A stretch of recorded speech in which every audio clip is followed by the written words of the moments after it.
I mean, if you truly didn't care how you looked, then you would just wear whatever your wife has in her closet, or you would wear garbage sacks, or like, the big snuggy things, because those are super comfortable, right? And so guys care, but they just care enough to be neutral. They know that I don't want to dress in a way that looks bad. I don't want to embarrass myself. So I'm going to avoid any of the negative. And they go into this kind of neutral, and they don't realize that there's power in dressing in the positive, that I want to dress in a way that actually looks like I can communicate who I am, that it makes me feel congruent with who I am on the inside and who I am on the outside. And so this default is just don't look like an idiot. And they start to break out of that, as opposed to, oh no, it's not just avoiding the bad, it's embracing the good. Yeah. And what's coming up for me is it's almost like, playing it safe, right? Yeah. Like, just don't notice me. Yeah. Yeah. It's this, don't pay attention to me. Don't have any expectations of me. I just want to blend in. I just want to be comfortable that way. For a lot of guys, that's what it is they talk about being comfortable from a physical perspective is what they tell themselves. It's like, oh, I just want my clothes to be comfortable. But honestly, when your stuff is made well and it fits well, you can be comfortable in a tuxedo. You can be comfortable in in boxing gloves. You can be comfortable in anything. But what they're really saying to themselves is, I want the comfort of low expectations. I don't want people to make any judgments about me that may not be correct. I don't want people to have any expectations of me that I may not be able to live up to.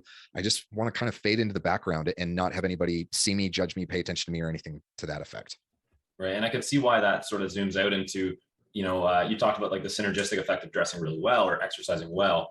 And I feel like, I'm curious to hear your opinion, but I feel like if you're hiding under the radar, that could also have leaky energy into my fitness routine not being, very good, or not reaching, or not setting potential goals or anything like that, and playing it safe across the board. Have you noticed Totally. that happening? Yeah. Totally. Because you see yourself in the mirror every day. You see yourself on Zoom calls every day. You see yourself, if you post on social media, you see that all the time.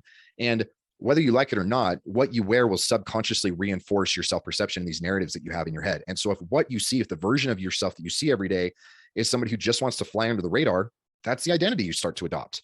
Whereas if you embrace the identity of somebody who's, and I think a lot of guys make the mistake of thinking that there's this kind of binary of either I can fly under the radar, or I have to be some fashionista guy that's like desperate for attention, that I have to dress in a way where it's like, you have to notice me and you have to tell me my style is awesome and you have to tell me that I'm totally on trend. And there's a whole world of difference in between those two. And really where most guys benefit is this idea, this kind of middle ground of, I'm not desperate for your attention, but I'm also not uncomfortable with the fact that I would stand out, or that you would pay attention to me, or that you would expect a little bit more of me, because I expect a little bit more of myself. And I am comfortable having people pay attention to me. I am comfortable having to shoulder the load of expectations. And that's kind of where most guys should be.